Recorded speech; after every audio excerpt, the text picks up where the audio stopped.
चलो स्टार्ट करते हैं। नेक्स्ट हेडिंग लिखो आप लोग, परपेचुइटी। अब देखो ओवरऑल फाइनेंशियल मैथ्स का आपकी किताब में 2 यूनिट है। हाँ, यूनिट वाइज अगर मैं बात करूं तो एक यूनिट के अंदर में है परपेचुइटी, सिंकिंग फंड और ईएमआई, और दूसरे यूनिट के अंदर में क्या क्या था, rate of return, CAGR, depreciation और इफेक्टिव रेट ऑफ इंटरेस्ट। तो जो दूसरा वाला यूनिट था वो हमारा पूरा हो गया खत्म।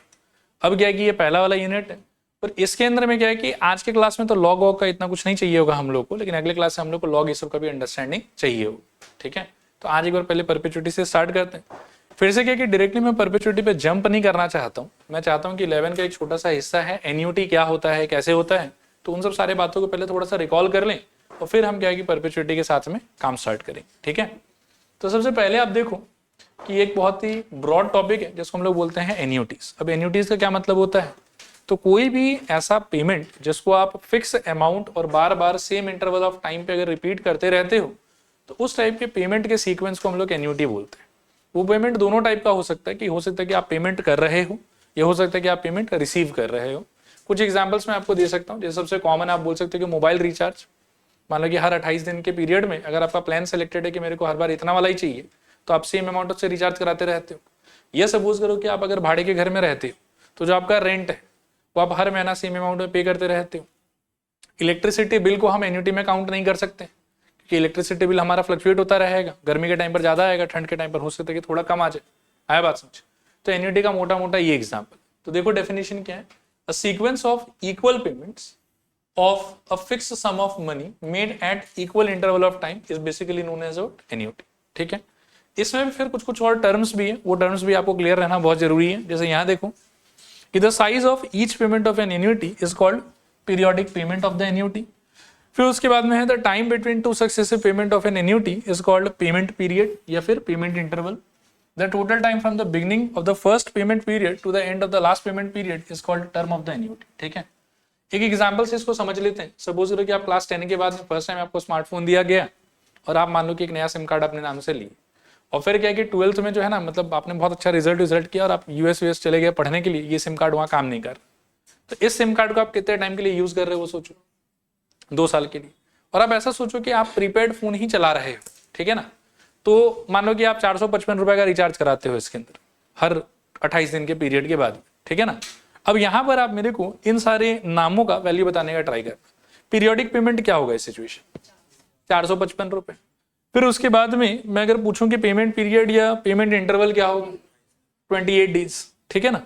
और फिर मान लो कि अगर मैं पूछूं कि टर्म ऑफ एन्युटी क्या होगा, तो 2 ही साल आप चला रहे हैं इसको, ठीक है ना। तो टर्म ऑफ एन्युटी सिचुएशन में कितना हो जाएगा आपके, 2 साल। क्लियर मेरे ख्याल।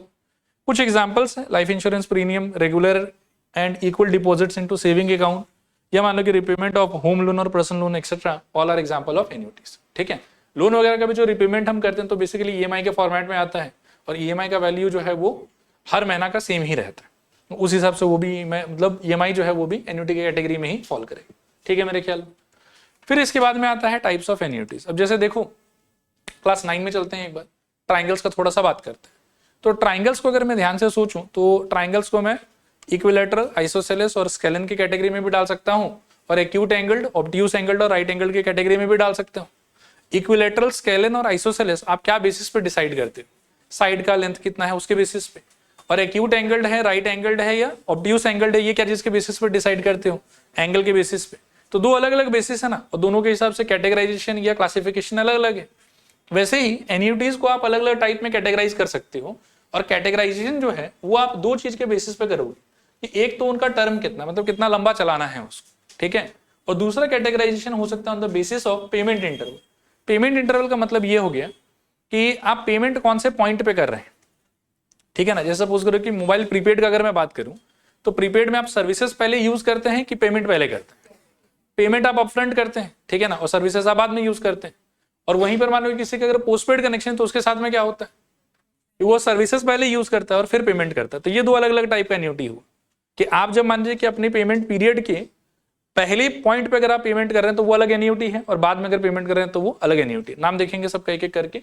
और दूसरा तो उसका टर्म कि ओवरऑल कितना लंबा आपको उसको चलाना है, बेस्ड ऑन दैट आप अलग अलग एन्युटी के बारे में बात कर सकते हैं। ठीक है, टर्म्स की बेसिस पर अगर हम बात करें तो 3 टाइप का एन्युटी है, एन्युटी सर्टेन, एन्युटी कंटिंजेंट, और यहीं पर आता है आपका परपेचुअल एन्युटी या फिर परपेचुइटी। ठीक है, एन्यूटी सर्टेन का मतलब उस टाइप का एन्यूटी जिसका आपको स्टार्टिंग डेट भी अच्छे से पता होगा और एंडिंग डेट भी आपको अच्छे से पता होगा कि इतनी तारीख को ये शुरू होना है, इतनी तारीख को ये खत्म होना है। आप लोग क्लास 10 कौन से साल में पास किए थे? 2023 में पास कर गया था। तो जो सिम कार्ड वाला चीज है, मेरे को पता है कि 2023 के सपोज करो कि आपको अप्रैल में फोन मिला होगा, मार्च में परीक्षा खत्म, अप्रैल में फोन मिल गया आपका, तो स्टार्टिंग डेट जो है वो अप्रैल 2023, और सब कुछ अगर अच्छा चलता गया तो 2025 के अप्रैल में आके आप उस फोन को त्याग देंगे। और त्याग देते हैं तो मान लीजिए कि स्टार्टिंग पॉइंट भी हमको पता है कि अप्रैल 23, एंडिंग पॉइंट भी हमको पता है कि ये एन्युटी कब बंद होने वाला है, तो अप्रैल 25। तो इस टाइप के एन्युटी को हम लोग बोलेंगे कि ये क्या है, एन्युटी कंटिंजेंट, नहीं सॉरी एन्युटी सर्टेन। जैसे मान लो कि होम लोन का बात कर लो, तो होम लोन का भी आपको पता है कि आप आज लोन ले रहे हो, आज से सपोज करिए आपको 20 साल चुकाना है, उसको 15 साल चुकाना है, 30 साल चुकाना है। तो इस टाइप का कोई भी एन्युटी जिसका आपको स्टार्टिंग डेट भी पहले से पता होगा, एंडिंग डेट भी पहले से पता होगा, उस चीज को हम लोग बोलेंगे कि वो क्या है, एन्युटी सर्टेन। ठीक है। फिर एक आता है एन्युटी कंटिंजेंट। एन्युटी कंटिंजेंट का क्या मतलब होता है कि स्टार्टिंग डेट तो हमको पता होता है, लेकिन एंडिंग डेट को प्रिसाइजली 100% श्योरिटी से या सर्टेनिटी से हम नहीं बता सकते। फॉर एग्जाम्पल सपोज करो कि कोई एक इंसान है जो अपना एक लाइफ इंश्योरेंस लेके रखा है, ठीक है, उसका आज का एज है सपोज करो कि 30 ईयर्स, और इंश्योरेंस वगैरह का जो सर्विस है वो 62 या 65 ईयर्स तक आप अवेल कर सकते हैं। ठीक है, 65 के आगे आपको लाइफ इंश्योरेंस नहीं मिलेगा। ठीक है, अब मानो कि 30 ईयर्स का वो बंदा है और 65 ईयर्स तक अगर वो इंश्योरेंस चला सकता है, तो इंश्योरेंस कंपनी उसे प्रीमियम कितने सालों के लिए एक्सपेक्ट करेगा, वो सोचो। 35 ईयर्स। 30 ईयर्स में उसने अपना इंश्योरेंस प्लान स्टार्ट किया, और अगर सब कुछ अच्छा चलता जाता है तो कितने साल तक वो इंश्योरेंस को अवेल कर सकता है, 65 ईयर्स तक। ठीक है ना। तो कंपनी उससे आने वाला जो प्रीमियम वाला पैसा है वो कितने साल के लिए एक्सपेक्ट कर रहा है, बताओ, 35 ईयर्स। मान लो कि 40 ईयर्स में फॉर एनी XYZ रीजन उसका डेथ हो जाता है, क्लियर, तो आगे फिर इसके डेथ होने के बाद वो पैसा जाएगा कंपनी के पास में कि नहीं जाएगा? नहीं जाएगा। तो ये तो एब्रप्टली बंद हो गया ना। तो इस टाइप के एन्युटी को, जैसे मान लो कि कोई एक सीक्वेंस में मान लो कि पेमेंट हो रहा था बढ़िया से, और सडनली किसी एक इवेंट की वजह से वो पेमेंट रुक जाता है, तो उस टाइप के एन्युटी को हम लोग बोलेंगे एन्युटी कंटिंजेंट। फॉर एग्जाम्पल एक और आप एग्जाम्पल ले सकते हो, सपोज करो कि एक घर है, उसमें एक मान लो कि बेटी के जन्म लेते ही मान लो कि वो उसके शादी के लिए पैसा जोड़ना स्टार्ट कर दिया, या हायर स्टडीज के लिए पैसा जोड़ना स्टार्ट कर दिया। ठीक है, अभी 12 तक का तो पता है कि मतलब कि इंडिया में ही करना है, अच्छे से अब्रॉड जाना है। अब्रॉड मान लो कि ग्रेजुएशन में जाना है कि पोस्ट ग्रेजुएशन में जाना है, और पोस्ट ग्रेजुएशन वाला ईयर भी फिक्स नहीं होता, आप उसको भी फ्लक्चुएट करा सकते हैं। ऐसा नहीं कि आप एकदम बैक टू बैक पढ़ते जाइए, आप 12 तक पढ़िए, ग्रेजुएशन कीजिए, 1-2 साल काम कीजिए, उसके बाद पोस्ट ग्रेजुएशन कीजिए। तो वो जो पैसा यूज होने वाला है, ठीक है ना, वो भी सर्टेन नहीं कि कब यूज करना है उसको। तो इस टाइप का जो भी चीज होता है जिसका स्टार्टिंग डेट तो आपको पता है, लेकिन एकदम फाइनल अच्छे तरीके से आपको एंडिंग डेट नहीं पता है, उस चीज को हम कौन से कैटेगरी में डालेंगे, एन्युटी कंटिंजेंट। ठीक है मेरे ख्याल में। और फिर एक आता है परपेचुइटी या फिर परपेचुअल एन्युटी। परपेचुअल एन्युटी वो एन्युटी है जो मान लो कि कभी बंद होता ही नहीं, ये बस एक बार चालू होता है ठीक से और फिर चलता जाता है, चलता जाता है, चलता जाता है। उस टाइप की एन्युटी को हम लोग बोलते हैं परपेचुअल एन्युटी। अब बोलोगे इसका क्या एग्जांपल हो सकता है? अभी एकदम से इनफाइनाइट तो एक्चुअली कुछ एग्जिस्ट नहीं करता, लेकिन कुछ अगर वैसे एग्जांपल आप देखना चाहो तो सपोज करो कि आपके पास में एक जमीन है, उस जमीन पे मान लो कि आपने वेयर हाउस बना दी। ठीक है, अब उस वेयर हाउस से जो आने वाला रेंट है आपके पास में, तो जब तक मान लो कि अर्थक्वेक आके या कुछ आके वो धरती फट नहीं जाता, वेयर हाउस गिर नहीं जाता, तब तक तो पैसा आती रहेगा आपके पास। ये सपोज करो कि कोई बहुत ही ट्रस्टवर्दी कंपनी का शेयर है आपके पास में, गूगल है, ये सपोज करो कि एप्पल है, जिसको मान लो कि आप ये सोच के चलो कि आपके लाइफ टाइम में वो कंपनी डूबने वाला तो नहीं, तो उससे जो आने वाला डिविडेंड है वो भी तो लाइफ लॉन्ग आते रहेगा आपके पास। तो इन सब टाइप का कोई भी एन्युटी जो मान लो कि एक बार आप स्टार्ट करवा लो कोई तरीके से, और फिर मान लो कि वो जन्म जन्मांतर तक आपको पेमेंट करता रहे, उस टाइप की एन्युटी को हम लोग क्या बोलेंगे, परपेचुअल एन्युटी या फिर परपेचुइटी। ठीक है मेरे ख्याल में। फिर नेक्स्ट थोड़ा सा और based on the payment period अगर हम देखें तो उसमें भी 3 आता है। एक आता है ऑर्डिनरी एन्युटी या एन्युटी इमीडिएट या फिर रेगुलर एन्युटी, एक आता है एन्युटी ड्यू, और एक आता है डेफर्ड एन्युटी। ऑर्डिनरी एन्युटी या एन्युटी इमीडिएट या रेगुलर एन्युटी का तरीका यह है कि जिसमें पेमेंट पीरियड के एंड वाले पार्ट में आप पेमेंट करेंगे, पोस्टपेड कनेक्शन, वो इसका एग्जांपल। ठीक है, एन्युटी ड्यू का मतलब है कि प्रीपेड कनेक्शन। आप इसको ऐसे याद रखिएगा कि ये क्या हो गया आपके लिए, ये हो गया आपके लिए प्रीपेड कनेक्शन, और ऊपर वाला क्या हो गया आपके लिए, पोस्टपेड कनेक्शन। और प्रीपेड पोस्टपेड से मेरा एक ही मतलब है कि पेमेंट आप कौन से पॉइंट ऑफ टाइम पर कर रहे हैं अपने पीरियड का, वो है इन दोनों के बीच का डिफरेंस। फिर एक आता है डेफर्ड एन्युटी, ये वैसे सिलेबस में नहीं है आपके। डेफर्ड एन्युटी में क्या होता है कि एन्युटी समहाउ पहले से स्टार्टेड रहता है, लेकिन आप पेमेंट बिगिनिंग से नहीं कर रहे होते हैं उसका। इसके एक एग्जांपल मैं आपको देता हूँ। मान लीजिए कि सब कुछ आपकी लाइफ में अच्छा चले, यहाँ से 4 साल 5 साल आप बाहर जाएं, ग्रेजुएशन वगैरह करें अच्छे कॉलेज से, और आपकी कंपनी में जॉब लग जाए। ठीक है, जब कंपनी में जॉब लगेगा तो अकॉर्डिंग टू सम नॉर्म्स, ठीक है, वो आपको मान लीजिए कि एक मेडिकल इंश्योरेंस परचेज करके देगा अपने खर्चे। ठीक है, आपने 1 साल 2 साल 3 साल के लिए उस कंपनी में काम किया, फिर आप उस कंपनी को छोड़ रहे हैं। अब आपके पास में 2 ऑप्शन है कि ये तो कंपनी के साथ में उसके इंश्योरेंस को भी छोड़ दो, ठीक है, और या फिर आप चाहो तो कंपनी बोलेगी ठीक है अब जो इंश्योरेंस है वो आप अपने खर्चे पे चलो। तो 3 साल तक जब तक आप कंपनी में थे तो मेडिकल इंश्योरेंस का जो पैसा है वो कौन बियर कर रहा था? कंपनी बियर कर रहा था। फिर जब आपने कंपनी छोड़ दिया तो वही पैसा अब कौन बियर करेगा? वो आप बियर करेंगे। और इसमें क्या है कि देखिए आपके नाम से एन्युटी पहले ही शुरू हो गया है, आया बात समझ, लेकिन बस आपको शुरू से आपको पेमेंट नहीं करना पड़ा, शुरू से कोई और आपके बिहाफ पे पेमेंट कर रहा था, और आफ्टर सम टाइम का पासिंग होने के बाद में फिर आपको वो चीज खर्चा जो है खुद उठाना। तो उस टाइप के एन्युटी को हम लोग बोलते हैं डेफर्ड एन्युटी, जिसमें एन्युटी आपके नाम से स्टार्ट तो पहले हो जाता है लेकिन पेमेंट आप बिगनिंग से नहीं कर रहे होते, आप थोड़ा रुक के पेमेंट करते हैं उसके अंदर, ठीक है। हालांकि ये सिलेबस में है नहीं तो ज्यादा माथापेची नहीं करना है, इन दोनों में याद रखना। और ये दोनों क्वेश्चंस करते समय भी हमको बहुत बार जो है वो चाहिए होगा इसका अंडरस्टैंड, ठीक है। तो रेगुलर एन्युटी क्या है आपके लिए बताऊं? Postpaid connection. और एन्युटी ड्यू क्या है आपके लिए? Prepaid connection. प्रीपेड मतलब जब हम बिगिनिंग में पेमेंट करेंगे, और रेगुलर एन्युटी पोस्टपेड मतलब जब हम बाद में पेमेंट करेंगे। क्लियर मेरे ख्याल में? इसके बाद में एक आइडिया है जिसके बाद हम लोग जो है वो 2 फॉर्मूला फिर क्वेश्चंस को देखेंगे, वो है टाइम वैल्यू ऑफ मनी। ये पूरा का पूरा जो चीज है ना वो एसोसिएटेड इसी से है, थोड़ा इसको अगर समझ लोगे तो सारा चीज आपको काफी नेचुरल लगेगा, ठीक है ना। टाइम वैल्यू ऑफ मनी का क्या मतलब है? आप ऐसा सोचो कि अभी फिलहाल आपके पास में 1000 रुपए, ठीक है, और मार्केट में बहुत कुछ इंस्ट्रूमेंट अवेलेबल है इन्वेस्ट करने के लिए। सबसे बेकार इंस्ट्रूमेंट भी जो है वो सपोज करो कि आपको 5% के रेट से जो वो इंटरेस्ट दे दे, ठीक है। तो उस केस में 1 साल के बाद में अगर मैं आपसे पूछूं तो इस पैसे का वैल्यू कितना होना चाहिए बताओ? 1 ईयर के बाद सोचना थोड़ा ध्यान से, बोलो। 5% से इंटरेस्ट मिल जाएगा आपको, कितना मिल जाएगा बताओ? 50 रुपए इंटरेस्ट मिल जाएगा, कितना मिल जाएगा आपको? 105। अब आप एक चीज थोड़ा सोचना ध्यान से, ये आपके पास में ऑप्शन अवेलेबल है। अब आपको कोई दोस्त, वो दोस्त आपसे ये 1000 रुपया मांग रहा है, बोले हमको दे दो, ठीक है। तो ये 1000 रुपया अगर आप अपने दोस्त को दे देते हो, ठीक है ना, तो उससे 1 साल के बाद में आपको 1000 रुपया ही वापस लेना चाहिए कि मिनिमम इतना लेना ही चाहिए? मिनिमम इतना लेना ही चाहिए। इसमें आप लालची नहीं हो रहे, आप बस अपने पैसे के वैल्यू को बचा रहे। आया बात समझ? देखो क्लियर है कि नहीं क्लियर? तो आज का पैसा आज से 1 साल के बाद में ऑब्वियसली मतलब क्या है कि वो एक सर्टेन अमाउंट से ग्रो उसको करना ही पड़ेगा। यदि आप यहाँ का 1000 रुपया 1 साल के बाद में भी 1000 रुपया वापस ले रहे हैं तो आपका डबल लॉस, आपके पैसे का वैल्यू गया। कैसे पैसे का वैल्यू गया? मान लो कि इस 1000 रुपए में 5 किलो आलू आता था, 1 साल के बाद में 5 किलो आलू तो नहीं आ रहा हो, महंगाई से मान लो कि आलू का दाम तो बढ़ेगा ही, ठीक है ना। अगर 1050 रुपए आपको मिल जाता तो वापस से उस पैसे से आप 5 किलो आलू ही खरीद पाएंगे। ऐसा नहीं कि इसके अंदर में आपको 10 किलो आलू मिलने लग जाएगा। आया बात समझ? तो ये हो गया कि आज का पैसा 1 साल के बाद में थोड़ा ज्यादा हो जाएगा, ठीक है। सिमिलरली फ्यूचर में मिलने वाला अगर कोई पैसा है आपके पास, ठीक है, उसका यदि आज का वैल्यू निकालोगे ना तो वो क्या हो जाएगा? कम हो जाएगा।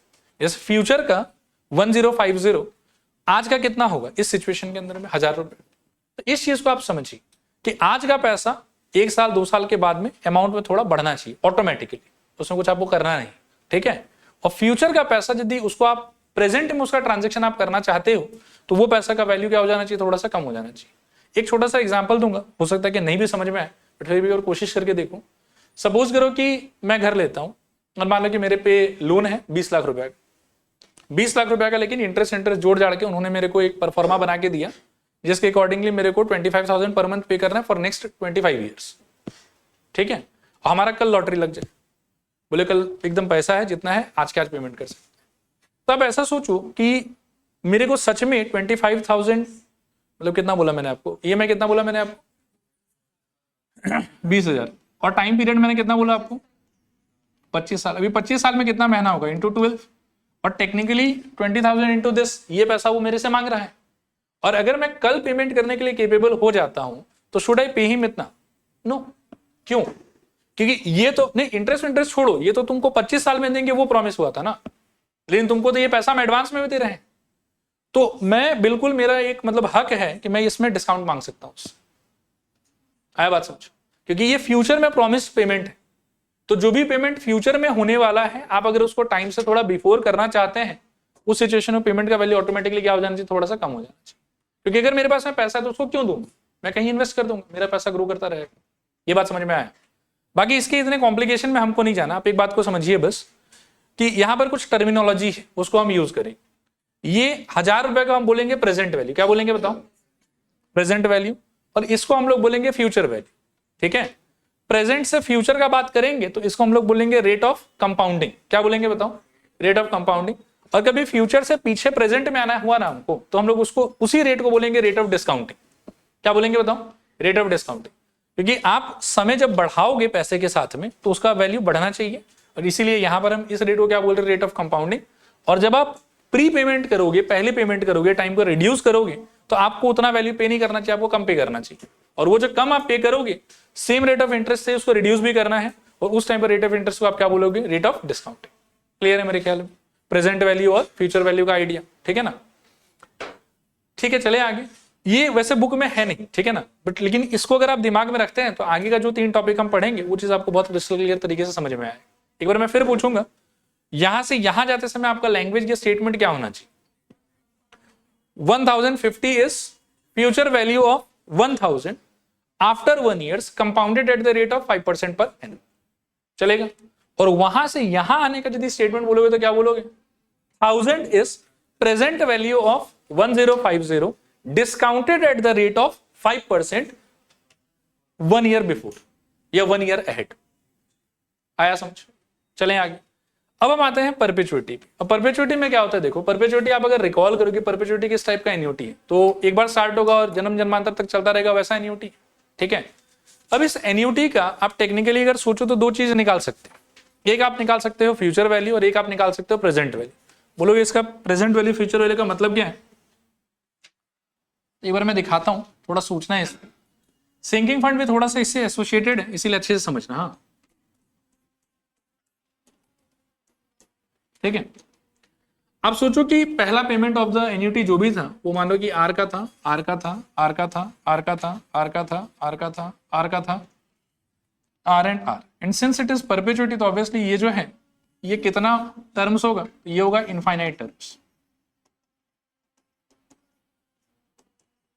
क्वेश्चंस बहुत सिंपल है, एक बार बस आइडिया को दिमाग में थोड़ा सा बिठा, ये समझ में आ रहा है।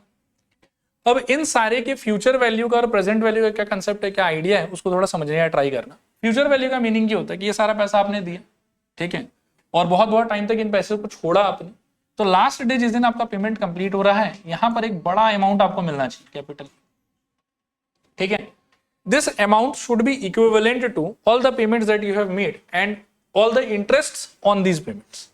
ये सारा पेमेंट का वैल्यू प्लस इनके ऊपर में आपको मिलने वाला इंटरेस्ट, उन सारे को अगर आप ऐड कर देते हो तो लास्ट में जो आपको अमाउंट मिलना चाहिए वो ये ए होगा, और इस ए को बोला जाता है future value of this annuity, ठीक है ना। कि ओवरऑल इतना सारा छोटा छोटा पेमेंट मैंने किया, सारा पेमेंट और उन पे मिलने वाला सारा इंटरेस्ट को सम टुगेदर अगर आप कर देते हो तो जो आप पैसा आपको मिलना चाहिए, जो पैसा आपको मिलने के लिए लायबल है, उस पैसे को हम लोग बोलेंगे future value of the annuity, ठीक है। और प्रेजेंट वैल्यू क्या मतलब है बताओ? प्रेजेंट वैल्यू का मतलब है कि ये जो सारा फ्यूचर में प्रॉमिस पेमेंट है ना, उन सारे ट्रांजेक्शन को रफा दफा करके यदि आज के आज सेटलमेंट किया जाए, ये सारा पेमेंट के बिहाफ पे एक सिंगल पेमेंट यदि आप आज के आज करना चाहते, ठीक है ना, तो इस पेमेंट को हम बोलेंगे कि इन सारे प्रॉमिस पेमेंट्स का ये है प्रेजेंट। देखो आया समझ के नहीं आया? सारा पेमेंट करके लास्ट वाले डे पे अगर आप वहां से पैसा विड्रॉ करते हैं कि भाई ठीक है इतना पैसा तुमको इतने दिनों तक दिया, सारा पैसा प्लस उन पे मिलने वाला सारा इंटरेस्ट सबको जोड़ जाड़ के हमको कितना मिलेगा, तो वो हो गया आपका फ्यूचर वैल्यू, ठीक है। और सारे प्रॉमिस्ड पेमेंट के बिहाफ में आज ही अगर एक सिंगल पे आउट आप लेके बोलते हो कि ठीक है चलो सारा सेटल हो, तो इसको हम लोग क्या बोलेंगे? सिचुएशन का प्रेजेंट वैल्यू, ठीक है। परपेचुइटी के केस में अगर आप सोचो तो फ्यूचर वैल्यू मेरे को लगता है कि हमेशा इनफाइनाइट ही होगा, सोच के देखो, क्योंकि आप इनफाइनाइट बार पेमेंट कर रहे हो, करते ही जा रहे हो, करते ही जा रहे हो, करते ही जा रहे हो, तो इसका फ्यूचर वैल्यू हमेशा कितना आएगा? इनफाइनाइट ही आएगा। इसीलिए परपेचुइटी का फ्यूचर वैल्यू से रिलेटेड कोई कंसेप्ट एग्जिस्ट ही नहीं करता, कोई मतलब ही नहीं है फ्यूचर वैल्यू की। इनफाइनाइट टाइम्स आप पेमेंट कर रहे हो, सारा मिला के फ्यूचर वैल्यू ऑटोमेटिकली इनफाइनाइट हो जाएगा। तो इसके हम सिर्फ और सिर्फ कौन सा आइडिया पे बात करेंगे? Present value. किस पे बात करेंगे बताओ? प्रेजेंट वैल्यू पे। प्रेजेंट वैल्यू भी देखो 2 टाइप का हो सकता है। बोलोगे 2 टाइप का कैसे हो सकता है? तो मान लो कि आपका जो है वो टर्म यहां से स्टार्ट हो रहा था, ठीक है, तो इस सिचुएशन में पहले टर्म के कंप्लीट होने के बाद आपने किया होगा पहला पेमेंट, तो पहला पेमेंट अगर टर्म कंप्लीट होने के बाद आ रहा है तो ये कौन सा परपेचुइटी है? सोचो, रेगुलर पोस्टपेड वाला कि प्रीपेड वाला? पहले यही बता दो। पोस्टपेड वाला। और पोस्टपेड वाला को आप क्या बोलते थे? Regular annuity. तो ये एक टाइप से रेगुलर परपेचुइटी होगी, ठीक है। और फिर इसी सिचुएशन में सपोज करो आप कि आप अगर ऐसा करते हो कि पेमेंट बिल्कुल आप जीरो वाले पॉइंट से करना स्टार्ट कर देते हो, यही यदि आपका पहला पेमेंट हो जाता है, ठीक है, इस पे आप नहीं जाते, आप बिल्कुल पहले पॉइंट से ही पेमेंट करना स्टार्ट कर रहे हो और लास्ट पेमेंट के पहले तक आप पेमेंट कर रहे हो, तो इसको हम लोग क्या बोलेंगे? ये इसमें लास्ट का भी कोई मतलब नहीं, क्योंकि इनफाइनाइट टाइम्स जाना ही है तो रहने दो, तो इसको क्या बोलेंगे हम लोग? प्रीपेड, ठीक है। और प्रीपेड बोलोगे तो ये किस टाइप का हो गया? ये परपेचुइटी एन्यूटी ड्यू वाले टाइप का हो गया, ठीक है। अब इसका प्रेजेंट वैल्यू का फॉर्मूला थोड़ा अलग है। इस सिचुएशन में प्रेजेंट वैल्यू का फॉर्मूला है R डिवाइडेड बाई I, और इस सिचुएशन में प्रेजेंट वैल्यू का फॉर्मूला है आपके लिए R plus R divided by I। अब ये फॉर्मूला कैसे आता है उसमें हम ज्यादा माथापेची नहीं करेंगे, उसमें जीपीयू पे लगता है, आ जाता है उससे, लेकिन आपको चाहिए नहीं तो हम माथा नहीं लगाएंगे। पहले आप देखो कि आपको प्रेजेंट वैल्यू का आइडिया समझ में आया कि नहीं है, कि प्रेजेंट वैल्यू है क्या। ये फ्यूचर में जो इतना प्रॉमिस पेमेंट है, इन सारी पेमेंट्स के बिहाफ पे एक सिंगल पेमेंट आज के आज अगर कर दिया जाए तो उसको क्या बोलेंगे हम लोग? Present value. यहाँ पे RRR का मतलब है कि जो रेगुलरली आप पेमेंट कर रहे थे, पीरियोडिक पेमेंट जिसको हम कह रहे थे, R यहाँ पर वो पीरियोडिक पेमेंट हो गया आपका। और परपेचुइटी का सिचुएशन है तो पेमेंट कितने बार होगा? इनफाइनाइट बार होगा। बाकी I/Y का क्या वैल्यूज है वो आप इस चार्ट में देखो, ये चीज है, इसको आप कॉपी कर लो कॉपी के अंदर में। Present value of perpetuity payable at the end of each payment. End of each payment मतलब आप दिमाग में रखना कि ये पोस्टपेड वाला सिचुएशन है, ठीक है। करो इसको कॉपी करो फटाफट। देखो एक बार एक्सप्लेन कर देता हूं, ये पोस्टपेड वाला सिचुएशन है। R मतलब यहां पर हो गया पीरियोडिक पेमेंट। पीरियोडिक पेमेंट मतलब हर एक इंटरवल के बाद में जितना पेमेंट आपको मिलना है या आपको पे करना था वो वाला पेमेंट, ठीक है। I का मतलब हो गया R divided by K into 100। अब R तो आपका रेट ऑफ इंटरेस्ट हो गया जो प्रॉमिस रहेगा क्वेश्चन के अंदर में, और K का मतलब हो गया कि frequency of payment made in 1 year. Frequency of payment made in 1 year का मतलब ये है कि अगर सारा चीज एनुअली चल रहा है तो K का वैल्यू आप 1 यूज करें, क्योंकि एक साल में फिर एक ही बार ट्रांजेक्शन हो रहा है आपका। अगर हाफ ईयरली चल रहा है तो साल भर में 2 बार ट्रांजेक्शन हो रहा है तो K आप 2 यूज करोगे। क्वार्टरली चल रहा है तो साल में 4 बार होगा, 3-3 महीने पे, तो उस टाइम पर आप K इक्वल्स 4 यूज करोगे। मंथली चल रहा है तो 12 यूज करोगे, और अगर सपोज करो कि डेली चल रहा है तो आप 365 यूज करोगे। तो अकॉर्डिंगली आप K चेंज करते रहो, ठीक है। और P क्या है? P है आपके कि फ्यूचर में जितना भी ये R अमाउंट का बार बार का जो प्रॉमिस्ड पेमेंट है उन सारे के बिहाफ पे आज के आज अगर अकाउंट सेटल किया जाए तो आपको P अमाउंट जो है वो मिलेगा, ठीक है। फिर इसी चीज में प्रीपेड वाले में फॉर्मूला थोड़ा सा चेंज हो जाएगा आपका, लिख लो इसको भी। ये पूरा मत लिखना आप बस प्रीपेड और ये फॉर्मूला लिख लो, बाकी फिर हम क्वेश्चंस देखते हैं। चलो क्वेश्चंस देखते हैं, पढ़ो इसको। इन सारे क्वेश्चंस का ना कैलकुलेशन वगैरह मैं करके ही लाया हूं, आप बस फटाफट लिखते जाना। कैलकुलेशन कोई बहुत हैवी नहीं होता और फिर हम वेरीफाई करते जाएंगे, ठीक है। देखो ये वाला, find the present value of a sequence of payments of ₹1000 made at end of every 6 month, ठीक है, and continuing for ever if the money is worth 8% per annum compounded semi annually, ठीक है। अब आप सोचो कि जो जो वैल्यूज दिया हुआ है उसमें से कौन क्या है। मेरे ख्याल में प्रेजेंट वैल्यू आपसे पूछा हुआ है तो P गायब है यहां से। Of a sequence of payments of ₹1000 made at the end of every year. Sequence of payment 1000 अगर है तो इसका क्या मतलब है? इस टाइप का टाइमलाइन है, यहाँ पर भी 1000 पे हुआ होगा, अगले वाले में भी 1000 पे हुआ होगा, अगले वाले में भी 1000 पे हुआ होगा। तो ये बेसिकली कौन है आप? ये आपका R है, ठीक है। लिखो here capital R is equals to 1000, capital R is equals to 1000, I is equals to क्या होना चाहिए बताओ? I is equals to logic क्या था? R divided by K into 100, right. तो 8/2 इंटू 100, ठीक है। सॉल्व करने पे 0.0 चलेगा। और आपसे ना P पूछा हुआ है तो P इक्वल्स टू क्या हो जाएगा? अच्छा एक चीज और देखो आप कि प्रीपेड पोस्टपेड एंड बोला हुआ है तो पोस्टपेड है, पोस्टपेड है तो पहला फॉर्मूला क्या हो जाएगा? R/I। This is equals to क्या? मेरे ख्याल में 1000 divided by 0.04। This is equals to मेरे ख्याल में 25,000, ठीक है। चल रहा है 25,000 नहीं आना चाहिए था, इसको ट्राई करो। अब देखते हैं, ये कह रहा है कि what sum of money is needed to invest now so as to get इतना। At the beginning of every month forever. ये कौन है, पी है कि कैपिटल आर? आपको बोल रहा है कि ये चीज हर महीने के शुरुआत में आपको अनंत काल के लिए मिलता रहे, तो जो बार बार पे आउट होता रहता है, ये आपको पे करना पड़ता है, वो कैपिटल आर होता है कि पी होता है? कैपिटल आर होता है। तो ये टेक्निकली हो गया आपका कैपिटल आर।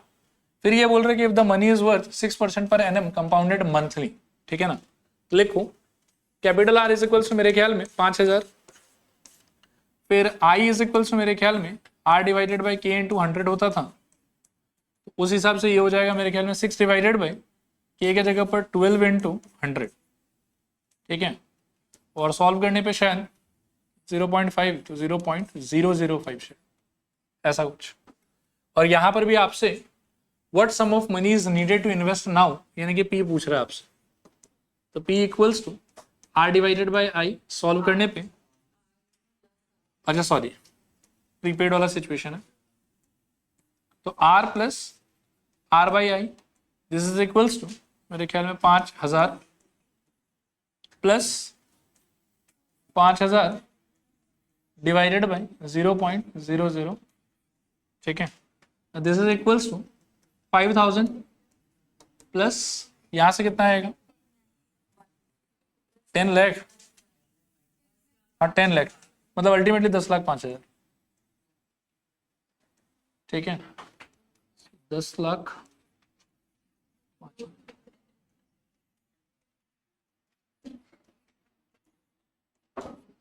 ठीक है, क्लियर, इतना ही आना चाहिए था शायद। अगला क्वेश्चन देखो, करें, देखिए इसमें क्या बोल रहे हैं कि at what rate of interest will the present value of perpetuity ₹500 payable at the end of every 6 month, ठीक है, बी रुपीज इतना। गेस करो कि कौन क्या है, ये 500 क्या है आपको कैपिटल आर, और ये 10,000 क्या है, ये आपका पी है, और यहाँ पर स्मॉल आर का वैल्यू जो है वो काइंड ऑफ गायब है, ठीक है, तो क्या हो जाएगा देखो, पी इज इक्वल्स टू, अच्छा पोस्टपेड है कि प्रीपेड है, पोस्टपेड है, तो फॉर्मूला आपका होगा P is equals to R divided by I, P के जगह पर I think we can put 10,000 is equals to R के जगह पर शायद 500, और आई के जगह पर R divided by every 6 month है तो हाफ ईयरली हो गया 2 इंटू 100, ऐसा कुछ आएगा।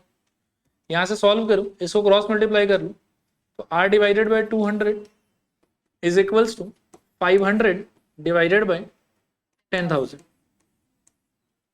This implies R equals to 500 into 200